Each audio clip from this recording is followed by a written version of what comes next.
මහා කරුණිකන්නාථං ඤෙය්‍ය සාගර පාරගුං වන්දේ නිපුන ගම්භීර විචිත්‍රණය දේශනං විද්‍යාචරණ සම්පන්නායේන නීයන්ති ලෝකතෝ වන්දේ තමුත්තමන් ධම්මං සම්මා සම්බුද්ධ පූජිතං සීලාදී ගුණ සම්පන්නෝ ඨිතෝ මග්ග ඵලේසුයෝ වන්දේ අරිය සංඝන්තම් පුඤ්ඤක්කෙත්තං අනුත්තරං නමෝ තස්ස භගවතෝ අරහතෝ සම්මා සම්බුද්දස්ස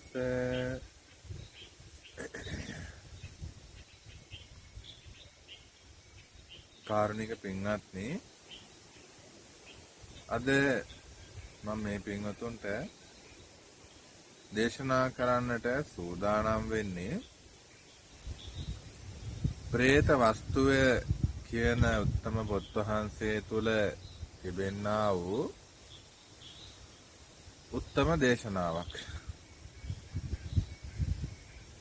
ප්‍රේත වස්තුව කියලා කියන්නේ පින්වත්නි මට ඔබට හැදෙන්න ඕනේ නම් හැදෙන්න උවමනාවක් තියෙනවා නම් පාපේ බය ගැන දන්නවනම් අනිවාර්යයෙන්ම ප්‍රේත වස්තුව කියවපු කෙනෙක් පවක් කරන්න උත්සාහවන්ත වෙන්නේ නැහැ. ඔබටත් මටත් හැදෙන්නට ඕන තරම් අවස්ථාව මේ ප්‍රේත වස්තුව තුල තියෙනවා බේගත්. මොකද මේකේ තියෙන්නේ බොහෝ දේශනාවල බොහෝ කතා පුවත්වල තියෙන්නේ සුළු වර්ධේ පවා බිය දකින්න කියන තේරුම. සුළු වර්ධේ පවා බිය දකින්න කියන පණිවිඩය තමයි අපිට දෙන්නේ. පින්වත්නි අද මම දේශනා කරන්නේ මේ පින්වතුන්ට සේරිණී කියන ප්‍රේත වස්තුව. සේරිණී කියන ප්‍රේත වස්තුව. මේ ප්‍රේත වස්තුව විශාල ලොකු ප්‍රේත වස්තුවක් නෙවෙයි. නමුත් මේ ලෝකේ ජීවත් වෙන කාලය තුල කළා වූ වැරදි නිසා ප්‍රේත භාවයට පත් වුණ ප්‍රේතියක් මිනිස්සෙක් ගැන තමයි මේ දේශනාවෙන් දේශනා කරන්නට සූදානම් වෙන්නේ. ඉතින් පින්වත්නි මේ සේරණේ ප්‍රේත වස්තුව සම්බන්ධ කරගෙන දේශනාව පවත්වන්නේ බුදුරජාණන් වහන්සේ සවැත් නුවර දෙව්රම් මහා විහාරයේ වැඩ වාසය කරන කාලේ තමයි. පින්වත්නි මේ කාලේ කුරු රට හත්වෙනි කියලා නගරයක් තිබිලා තියෙනවා. මොකද හත්වෙනි කියලා නගරයක්. මෙන්න මේ නගරේ ඉඳලා තියෙනවා වෛශ්‍යාවක්. එහෙම නැත්නම් වේසියක් ඉඳලා තියෙනවා. මොකද්ද මේ වේසිය වෛශ්‍යාව කියලා කියන්නේ? පින්වත්නි තමන්ගේ ශරීරය අන් පෙරමින් සඳහා මුදලට විකිණීම ඒත් එක්කම කාම වහලියක් වගේ ක්‍රියා කරේ. ඒ වගේම තමයි කාම වර්ධව ඇසරීම කියන ශික්ෂාපදයේ බිඳීම කියන මෙන්න මේ ටික කරන කෙනා තමයි මෙන්න මේ වේශ්‍ය නැත්නම් වෛශ්‍යාව කියලා කියන්නේ. මෙන්න මෙහෙම වෛශ්‍යාවක් ඉඳලා තියෙනවා. මෙහෙම වෛශ්‍යාවක් ඉඳලා තියෙනවා. මේ වෛශ්‍යාවෙන් සද්ධාාවක් ගෞරවයක් එහෙම ගෑවිච්ච තැනකවත් තිබ්බ කෙනෙක් නෙවෙයි. ඉතින් මේ වෛශ්‍යාව මේ විදිහට ඉන්න කාලෙදී ඒ නගරේ බුදුරජාණන් වහන්සේගේ භික්ෂු මහා සංඝරත්නය බොහෝ සෙයින් වැඩ ඉන්න විශාල නගරයක්. පින්වත්නි මේ කාලේ භික්ෂුන් වහන්සේලා වරෙන් වර උපෝසත විනය කර්මය කරන්න හත්වෙනා පුරයට වැඩම කරනවා. ඔන්න එක අවස්ථාවක විශාල භික්ෂු සංඝ සන්නිපාතයක් වුණා.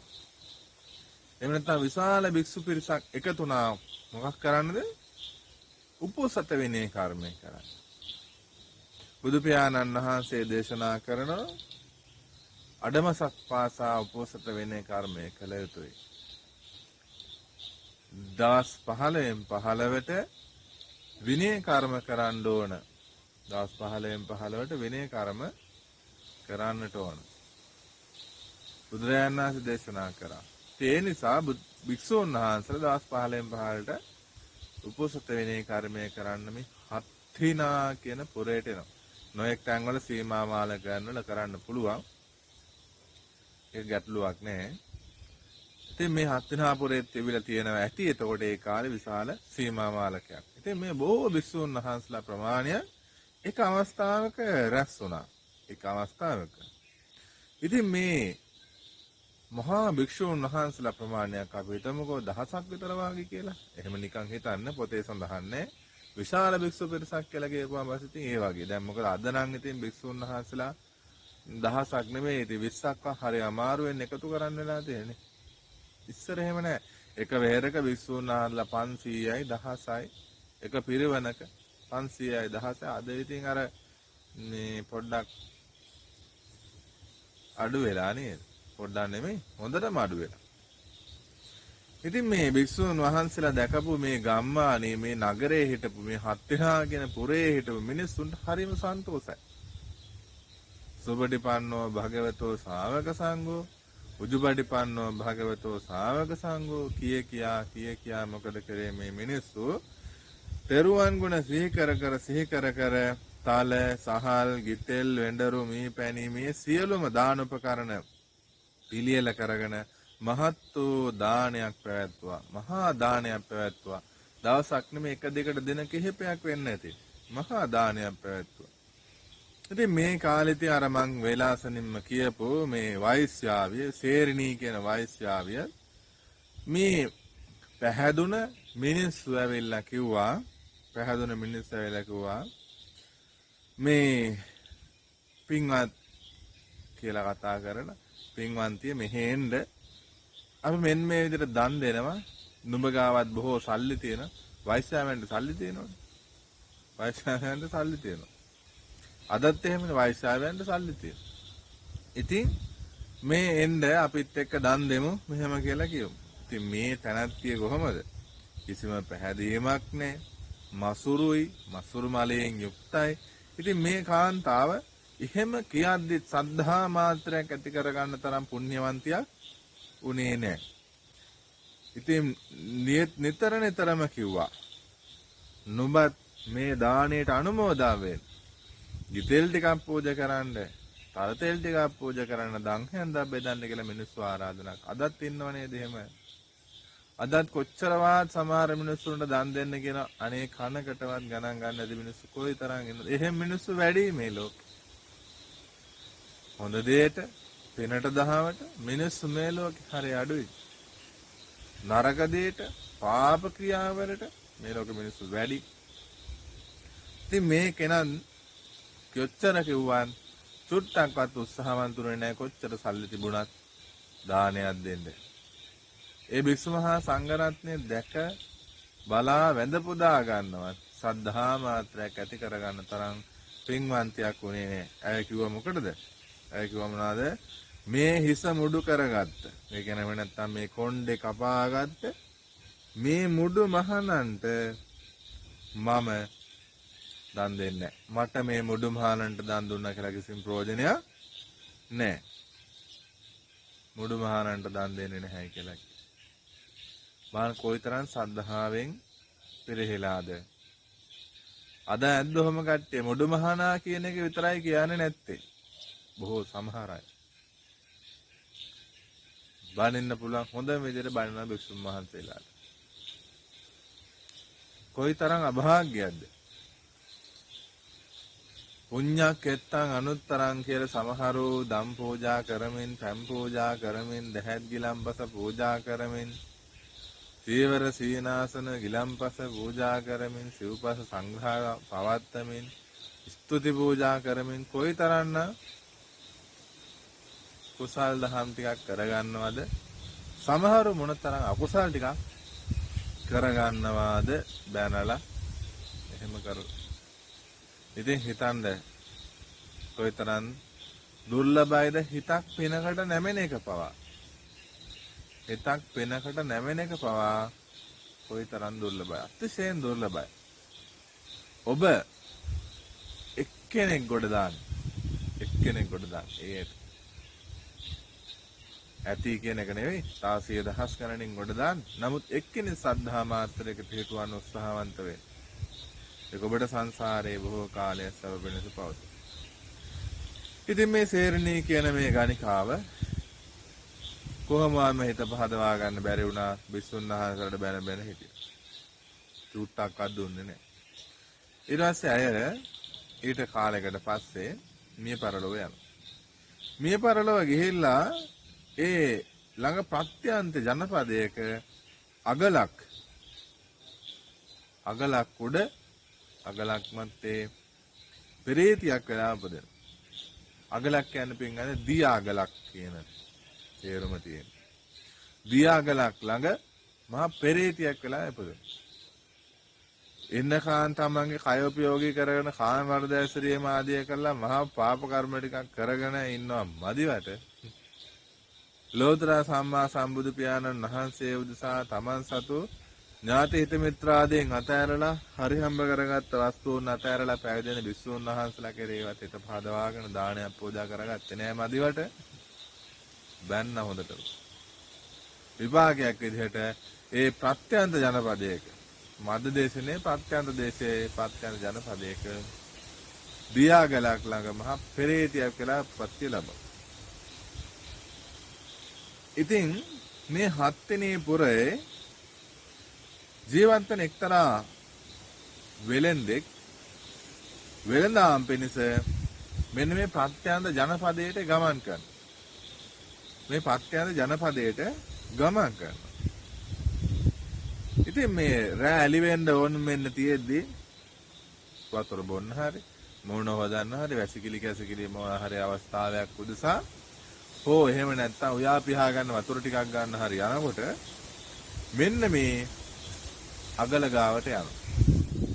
පින්වත්නි මේ අගල ගාවට යනකොට මේ පෙරේතිය මේ මිනිස්යාව දකිනවා. මේ පෙරේතිය මේ මිනිස්යාව දැකලා හඳුන ගන්නවා. මේ පෙරේතිය මේ මිනිස්යාව දැකලා හඳුනගෙන ඒ පෙරේතියගේ ශරීරය මේ මිනිස්යාට පේන විදිහට සලස්වනවා. පේන විදිහට සලස්වනවා. ඉස්සරහින් ඉන්නවා පේන සලස්වනවා. දැක්කපු ගමන් මේ මිනිස්යා මොකද වෙන්නේ? බය වෙනවා. ඒ තරම් විරූපී ශරීරය.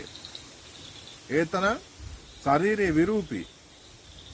හරිම පිළිකුල් සහගතයි. හරිම විරූපී, හරිම පිළිකුල් සහගතයි.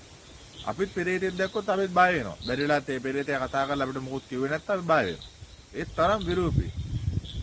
ඉතින් මේ පෙරේතයා මේ පෙරේතියව දැකලා මේ වෙලෙන් දහනවා නිර්වස්ත්‍ර වෙලා ඉන්න. විරූපී වෙලා ඉන්න. ඉතා බියකරු දැකුම් තියෙන බය හිතන ස්වභාවයකින් යුක්ත කුෂවී ගිය කෙට්ටු වෙලා තියෙන ලේත් නැති මසුත් නැති නහරවැල් වලින් එටී ගිය එල්පුණු නහරවල් ඇති උස්ව ගිය ඉල ඇට ඇතිව මෙහි සිටින්නා වූ තී කවුද කියලා අහනවා. මේ වෙලෙන්දා අපිට නම් එච්චර දෙයක් අහන්න හම්බෙන්නේ නැහැ. බයට මොකක් හරි වෙනවා. කොහොම හරි මෙයා අහලා තියෙනවා. ඊට පස්සේ කියනවා ස්වාමීනි මම පෙරේතියක් වෙමි. පෙර මම පාප කර්ම කරා නිසා යම ලෝකයේ නමින් හඳුන්වන්නා වූ പ്രേත ලෝකයේ ඉපදුනා. ඊටම දුකටපත් වෙලා ඉන්න පෙරේතියක් කියලා තමන්ව හඳුන්වනවා. ඊට පස්සේ අහනවා එම්බල පෙරේතිය නුඹ කයින් වචනයෙන් සිතෙන් මොන වගේ අකුසලයක් කරලාද මේ පෙරේතියක් වෙලා උපත් ලැබුවේ? නුඹ සිතින් කයෙන් වචනයෙන් මොන වගේ අකුසල කරලාද මෙහෙම පෙරේතියක් වෙලා උපත්ය ලැබුවේ? මනුස්ස ලෝකෙන් චුත වෙලා මෙතනට මොන වගේ පව්කාම කරලාද? ඊට පස්සේ කියනවා මේ සංසාර සයුරෙන් එතර කරවන්නට තොටුපළක් වගේ වෙච්ච මහාන බමුණන් ඇති කාලේ වික්ෂුන් වහන්සේලා ඇති කාලේ කිසිම දෙයක් ඔවුන්ට නොදී අඩමස්සක් තරම් දෙයක් ඔවුන්ට නොදී මන් රැස් කරා.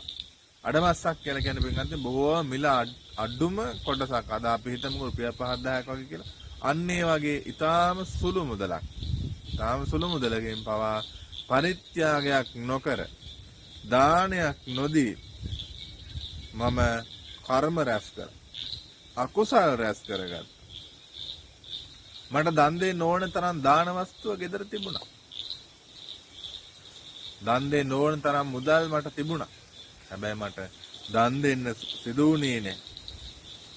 මම මේ දේවල් දානේ පිණිස දෙව්වේ නැහැ. ඒ වගේම මම කයෙන් අකුසල කර්ම කරා. මම කයෙන් කාමයේ වර්ධව හැසිරුණා කියලා මේ පෙරේතී ඔන්න දැන් කියන්නේ. විශේෂයෙන්ම කාමයේ වර්ධව හැසිරිච්ච කියන නෙමෙයි කියන්නේ. මොකද්ද කියන්නේ? තමන් දානයක් නොදීපු එක ගැන. තමන් දානයක් නොදීපු එක ගැන. තවත් ඇය කියනවා ඇය විඳින පෙරේත ලෝකයේ ඇය විඳින දුක් ගැන මෙහෙම කියවෙනවා. දිය තිබහ ඇති විට මම මේ නදිය ගාවට එනවා. මම නදිය ගාවට ආවට පස්සේ ස්වාමීනි මේ නදිය හිස් වෙනවා. මම ස්වාමීනි ඉරේලි අධික වේලාවක ගහක් යටට ගියොත් මම ගහක් යටට ගියොත් ඒ ගහ යටට අවු වෙනවා ස්වාමීනි. ඒ ගහ යටට ඉරේලි එනවා. මට කිසිම සැනසෙල්ලක් නැහැ ස්වාමීනි. මේ හමන වාතය ගිනියම් වෙලා හමන්නේ මගේ ශරීරේ පුච්චකන යන්නේ. ස්වාමීනි මම මේ මහා දුකක් වෙන්නේ මේ පෙරේත ලෝකෙට වෙලා ඉන්නේ. ඒ මම අර වගේ පව්කම් කරපු නිසා. ස්වාමීනි නුඹ හත්තිනාපුර වැසියෙක්. මේ ඇත්තට ස්වාමීනි කිව්වට දැන් මේ පෙරේතිය කතා කරන විදිහ විතරයි නැත්තම් වික්ෂුන් වහන්සේ නමක් නෙමෙයි. නුඹ හත්තිනාපුරයට යන්න. ගිහිල්ලා මා කෙරේ අනුකම්පාවෙන් මගේ මවට කියන්න මගේ අම්මට කියන්න ස්වාමීනි මේ යම ලෝකයේ නමින් හඳුන්වන්නා වූ පෙරේත ලෝකයේ නුඹගේ දියණිය උප්පත්තිය ලැබලා ඉන්නවා. නුඹගේ දියණිය පෙරේතියක් වෙලා උප්පත්තිය ලැබලා ඉන්නවා යම ලෝකයේ නම් වූ මේ මහා පෙරේත ලෝකේ මහා දුකක් විඳිනවා. මහා දුකක් විඳිනවා. මනුස්ස ලෝකේ ජීවත් වෙලා ඉන්න කාලෙදී පව්කම් කරලා මනුස්ස ලෝකෙන් චුත වෙලා දැන් පෙරේතියක් කරා ඉපදිලා ඉන්නවා. තමන්ගේ අම්මට තාත්තටවත් නොකියපු තමන් විතරක් දන්නා වූ ධනයක් මං එකතු කරලා තියෙනවා. කවුද මේ කියන්නේ? මේ සේරණී කියන පෙරේතිය කියන්නේ. කවුරුවත් දන්නේ නැති රහස් තැනක මම ධනයක් එකතු කරලා තියෙනවා. ධනයක් එකතු කරලා තියෙනවා. එකතු කරපු වස්තුව තියෙනවා. ස්වාමීනි ඒවා තියෙන්නේ මම නිදාගත්ත ඇඳ යට. මම යම් තැනක නිදාගත්තා නම් නිදාගත්තා වූ ඇඳ යට ස්වාමීනි මා එකතු කරපු ධනය තියෙනවා. ඒ ධනය අරගෙන දාන වස්තුවක් වශයෙන් පිළියෙල කරලා වික්ෂුන් වහන්සේලාට දානේ පූජා කරා. දැන් කාටද කියන්නේ? මේ වෙලෙන්දට කියන තමන්ගේ අම්මට කරන්න කියලා මෙන්න මේ ටික. වෙලෙන්දට කියන තමන්ගේ අම්මට මේ දේවල් කරවන්න කියලා. කියනවා ස්වාමීනි මගේ අම්මට කියන්න ඒ වස්තුවෙන් දානය උයා පිහාගෙන භික්ෂු මහා සංඝරත්න උල්සා දානේ පූජා කරලා ඒ පූජා කරපු දානේ කුසලානිසංසය මට අනුමෝදන් කරන්න. ඒ කුසලය මට අනුමෝදන් කරන්න. ඒ කුසලයේ අනුමෝදන් කරාට පස්සේ සියලු සබ සම්පත් වලින් යුක්ත වෙලා මම දිව්‍යාංගනාවක් වගේ කෙනෙක් වෙනවා. ස්වාමීනි ඉතිරි කොටස ඉතිරි ධන වස්තුව මගේ අම්මට සුවසේ ජීවත් වෙන්න පරිභෝජනය කරන්න කියන්න කියලා මේ මිනිස්යාට මේ වෙලෙන්දට කියනවා. මේ වෙලෙන්දත් ඉතින් බොහොම උපාසකෙක්, හොඳ උපාසකෙක්, වික්ෂු මහා සංඝරත්නය කෙරේ පැහැදීමක් තියෙන හොඳ උපාසකෙක්. ඉතින් හරි අනුකම්පාවක් ඇති වුණා. හරි අනුකම්පාවක් ඇති වුණා කා ගැනද? මේ පෙරේතිය ගැන. පෙරේතිය ගැන අනුකම්පාවක් ඇති වෙලා හොඳයි.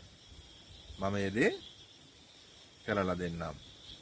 මේ පෙරේතියගේ වචනේ අනුව මේ උපාසක මහත්තයා මේ සේරිනේ කියන වෛශ්‍යාවගේ ගණිකාවගේ ගෙදරට යනවා. ගෙදරට ගිහිල්ලා මව් හම්බ වෙනවා. ඒ අම්මව හම්බ වෙනවා. ඒ අම්මව හම්බ වෙලා කියනවා මෑණියනි නුඹ ළඟ හිටපු නුඹගේ සේරිනේ නම් නුඹගේ දුව එමු නැත්නම් සේරිනේ නම් ගණිකාව නුඹගේ දුව ප්‍රත්‍යන්ත දේශයක දිය අගලක් ළඟ මහා දුක් අනුභව කරන මහා පෙරේතයක් වෙලා ඉපදලා ඉන්නවා. පෙරේතයක් වෙලා ඉපදලා ඉන්නවා. ඒ පෙරේතිය මේ සියලු විස්තර මාත් එක කිව්වා. මනුස්ස ලෝකෙදි මම පින්කම් කරේ නැහැ. ස්වාමීන් වහන්සේලාට බැන්න. කයින් වැරදි දේවල් කරා. ස්වාමිනී ඒ නිසා මම දැන් මහා දුකක් අනුභව කරනවා. මම මහා දුකක් අනුභව කරනවා. ඊ අකුසල කර්මයන්ගේ විපාකයක් වශයෙන් මම පෙරේත ලෝකේ ඉපදිලා දුකටපත් වෙලා ඉන්නවා. මම නුඹගේ දුවව දැක්කා. නුඹගේ දුව විසින් මාව හඳුනාගත්තා. නුඹගේ දුව මට මේ විදිහට කියන්න කියලා කිව්වා. මෑණියනි නුඹගේ දුවනේ යම් තැනක නිදා ගන්නවා නම් අන්නේ නිදා ගන්න ඇදයට එකතු කරපු මහා ධනයක් තියෙනවා. එකතු කරපු මහා ධනයක් තියෙනවා. ඒ ධනයෙන් දාන වස්තුව සකස් කරලා දම් පැම් පූජා කරන්න භික්ෂු මහා සංඝරත්නයට. භික්ෂු මහා සංඝරත්නයට දම් පැම් පූජා කරන්න. දම් පැම් පූජා කරලා නුඹගේ දුවට ඒ පින් අනුමෝදන් කරන්නේ කුසල් අනුමෝදන් කරන්න. එතකොට ඒ දියණිය නුඹගේ දියණිය සියලු කාම සැප සම්පත් වලින් සමෘද්ධිමත් වෙලා දිව්‍යාංගනාවක් බඳු වෙලා සැප ඇති අයෙක් බවට පත් වෙනවා. සැප ඇති කෙනෙක් බවට පත් වෙනවා. ඒ දුකෙන් මිදිලා සූපත් භාවයට පත් වෙනවා. කියලා ඒ මෑණියන්ට කිව්වාට පස්සේ මොකද වෙන්නේ? ඒ අම්මා අර කියපු විදිහට හොඳට ශ්‍රද්ධාවෙන් යුක්තව දම් පැම් පූජා කරලා ඒ පින් අනුමෝදන් කරා අර පෙරේතියට. ඒ පුණ්‍ය අනුමෝදනාව අර පෙරේතියට කරනවා සමගම අර ඇටසැකිල්ලක් වගේ තිබුණ තමන්ගේ ශරීරේ නැති වෙලා පංච කල්යාණියට සමාන වෙච්ච බොහොම ලස්සන රන් පැහැයෙන් යුක්ත ශරීර වර්ණයක් ලබාගෙන සියලු කාම සැප සම්පත් වලින් පිරිපුන් දිව්‍යාංගනාවක් බඳු ස්ත්‍රියක් බවට පත් වෙනවා. පුණ්‍ය ඵලයක විපාකය. පුණ්‍ය ඵලය. කරපු පුණ්‍ය විපාකය. කරපු කුසලයේ සැප විපාකය. ඒ මොහොතේම ලැබුණා. ඒ මොහොතේම Tamanට ලැබුණා. මේක මෙහෙම ටිකෙන් ටික භික්ෂු මහා සංඝරත්නය අතර ප්‍රසිද්ධ වෙන්න පටන් ගත්තා මේ කතා පුවත. භික්ෂුන් වහන්සේලා දවසක් ධම්සභා මණ්ඩපයේදීත් මේ ගැන කතා කරමින් ඉන්නකොට ලෞතර මගේ තථාගත අමාමෑණී සම්මා සම්බුදු පියාණන් වහන්සේ වැඩම කළා. ඒ ලෞතර බුදු පියාණන් වහන්සේ අහනවා මොකද්ද මේ කතාව? සියලු විස්තර පැවසුවාට පස්සේ පූර්වාපර සංදි ගලපලා බුදු පියාණන් වහන්සේ විලා විශිෂ්ට ධර්ම දේශනාවක් කරනවා. ඒ දේශනාව අහලා බොහෝ දෙනෙක් සෝවාන්, සකදාගාමි, අනාගාමි, අරහත් යන මාර්ග ඵලයන් වලටපත් වෙලා උතුම් නිවනින් සැනසීම ලබනවා කියලා ධර්මයේ සඳහන්. පින්වත්නි, අපි මේ ලෝකේ ජීවත් වෙනකොට අපිට මෙහෙම අය හම්බ වෙලා නැතිද? තමන් වැරදි කරන ගමන් කුසලයක් කරන්නේ නැති අය හම්බ වෙලා නැද්ද? ඕන තරම් හම්බ වෙලා තියෙනවා. අන් අය කරන කුසල් වලට වලකපන අය හම්බ වෙලා නැද්ද? හම්බ වෙලා තියෙනවා. තමන් කුසලයක් නොකර පැත්තකටලා පාඩුවේ ඉන්න එක එච්චර ප්‍රශ්නයක් නෑ. හැබැයි අන් අය කරන්නා වූ කුසලයක් වළක්වනවා කියන එක ලේසි පාසු නෑ. මේ ලෝකයේ සිල්වත් ශ්‍රමණ බ්‍රාහ්මණයන් වහන්සේලා භික්ෂූන් වහන්සේලා වැඩ වාසය කරන ලෝතර තථාගත අමාමෑණියන් වහන්සේ තාමත් ජීවමානයි. උන්වහන්සේගේ උතුම් සී ධාතුන් වහන්සේලා තාම මේ ලෝකේ වැඩ වාසය කරන. උන්වහන්සේලා දැක බලාගෙන හිත පුරා වන්දනා කරගත් ඇත්තෝ මහා කුසල් දහම් කරගන්න. පිනක් දහමක් නැති, ඒකටවත් වාසනාවක් නැති අය බොහෝ පව් කරගන්න. පින්වත්නි, මිනිස්සෙක් කියලා ඉපදුනේ පව් කරන්නද? ඔබ මිනිස්සෙක් කියලා ඉපදුනේ ප්‍රාණඝාතය කරන්නද? මිනිස්සෙක් කියලා ඉපදුනේ හොරකම් කරන්නද? මිනිස්සෙක් කියලා ඉපදුනේ කාම වර්ධව ඇසුරෙන්නද? මිනිස්සෙක් කියලා ඉපදුනේ බොරු කියන්නද? කේලම් කියන්නද? හිස් වචන පරස වචන කියන්නද?